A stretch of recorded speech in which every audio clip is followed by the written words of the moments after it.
ผมเนาะคมเชื่อต้มสกโกนั่งพุ่มบาเกือพุ่ม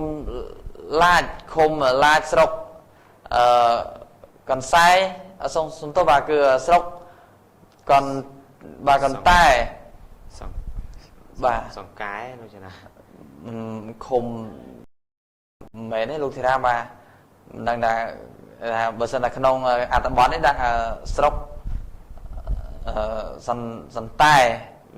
บาคมโรกัสบาคมปรองเงลสกกระวานคายโผสันได้การเมียนโรงสปกรรมกายชนายเชื่อข้อฉบับจิตจานกันไล่กู้กอดสำกอนี่เป็นปัจจุบันนี่บนใต้มันเตยจุดเดียนรัฐบาลเปรย์เชื่อเมื่อมันเคยเดือดวิ่งบะยงจะตามการเรียบรอบระบอบมาจ้าโรงสปกรรมเชื่อกายชนายในขนมสกแต่งปีขังเลือจิตจานกันไล่บานปรับในโยปอร์เมียนยังท่าสับไงนี่ในขนมสกโกโก้นังสกพนมกระวานเมียนโรงสปกรรมได้ละเมียนฉบับตุ่มรอบตรำเตยคือเมียนจำนวนไตตุยปนนกบะตามประพบปีไปเชื่อประวัติแต่บานดังท่าโรงสปกรรมกายชนายเชื่อข้อฉบับในขนมเชื่อต้มสกโกเมียนประหารเชียมาภัยปรามแต่30กันไล่ไอสกพนมกระวานคือเมียนจำนวนจับปี60เตย70กันไล่ส้มมันจะพองได้ท่าเจียงได้เฟือขนมโรงสปกรรมแต่งอ้อขังเลือนู่คือพิจารณาสดสังตายจีจนจิตวินามติดพอง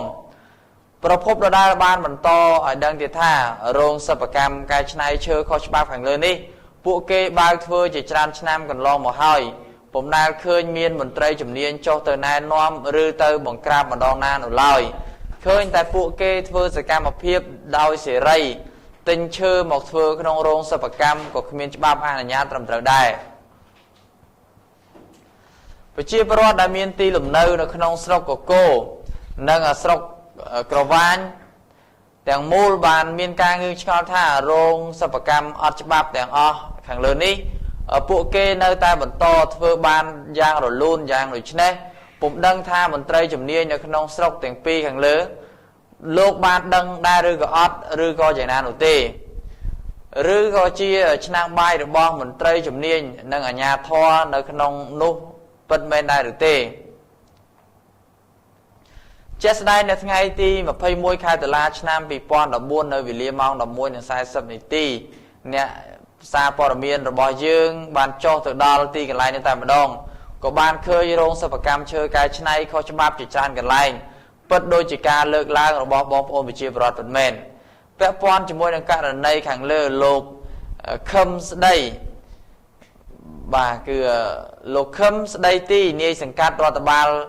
เปรย์เชอร์สโลกวานบานปรับเนซาปอร์เมียนยืงตามตุรุซับในไงตีมาพายปีคาตลาเนี่ยดังท่าโลกกับบานตัวสกอลได้ในขนมสโลกวานเป็นจิเมียนโรงบาสปกรรมกายชนายเชอร์นุชราผลใต้โรงสปกรรมทอมนู่นคือเมียนจำนวนแต่ตุยเต้มันเมียนฉบับอาชีวกรรมพองได้โลกบานมันต่อติดท่าสำหรับเชอร์ได้ยกเฟือในขนมสปกรรมโลกก็บานตัวสกอลเป็นจีเมียนให้ผมเมียนฉบับบานุเต้จำนายรัฐบาลเปรย์เชอร์ผมเนาะรัฐบาลเปรย์เชอร์สโกโก้ผมอาจสมการผมพลือบานเต้ในครองไงตีมาไฟปีคาตลานี่ปลัวตุรุซับระบอลโลกแต่งปีเนี้ยตระบานบัดตุรุซับ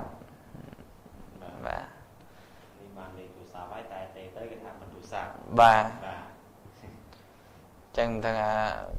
ไอ้เตะจอมตุรุซับออทมอทุกท่าบ่าเตะได้หลุดโมมบ่าจังยังเคยให้ท่าสำหรับสัปดาห์นี้บ่าคือเยอะตัวบ้านบ่าปอนเวียนบ่าในปีโรงสปกรรมเชิงกายชายข้อฉบับนั่นคือจำนวนปีกันในบ้านในขนมขายแต่โปรซัดบ่าคือตีมวยนั่นคือขนมวัสดุกอโกได้บ่าให้เดินได้บ่าไทม์ในคางสระพนมกระวายเตี้ยบ่าสุดท้ายเจียโรงสปกรรมเชิงบ่าทมบ่าข้อฉบับบ่าให้ยังเมื่อยังท่าดับเตอร์บ่าเมื่อเคยเตอร์มาสมบัติในสังกัดบานในการรัฐบาลไปเชิญกอดตัวสกอร์ได้มาทำเมียนมาโรงสปกรรมทมบ่าคือเมียนจำนวนเต้ใต้หนึ่งเมียนฉบับอาชีพกรรมของได้บ่านี่ก็เลิกแล้วนะท่า មានបាទតែវិតិចទួចដែលក៏មានច្បាប់ទម្លាប់គេត្រឹមត្រូវតែសម្រាប់នៅ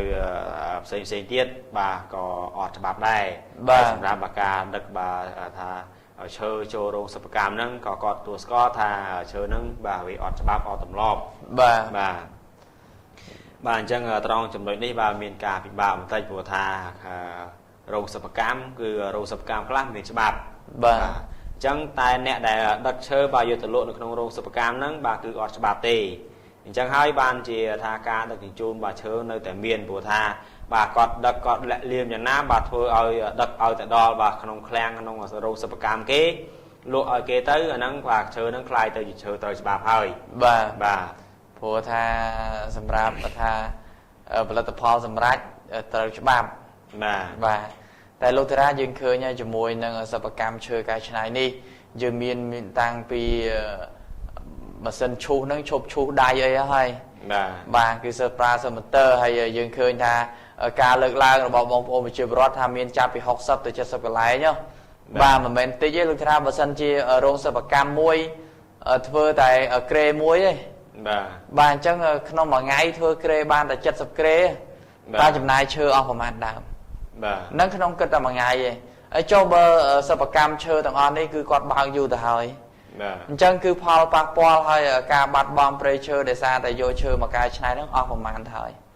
បាទហើយអ្វីដែលយើងកត់សម្គាល់នោះគឺពួកគាត់ស្ទើរតែជាជនជាតិវៀតណាមបាទនិយាយទៅ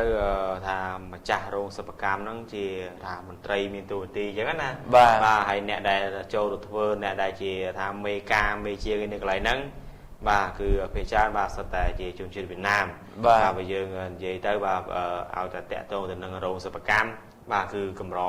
ថាមានខ្មែរបាទជាមេជាងជាអីណាបាទភាគច្រើនដែលជាបងប្អូនបាទជនជាតិវៀតណាមតែម្ដងបាទបាទអញ្ចឹងសម្រាប់ករណីនេះបាទសូមខាងមន្ត្រីបាទជំនាញបាទដែលមានតួនាទី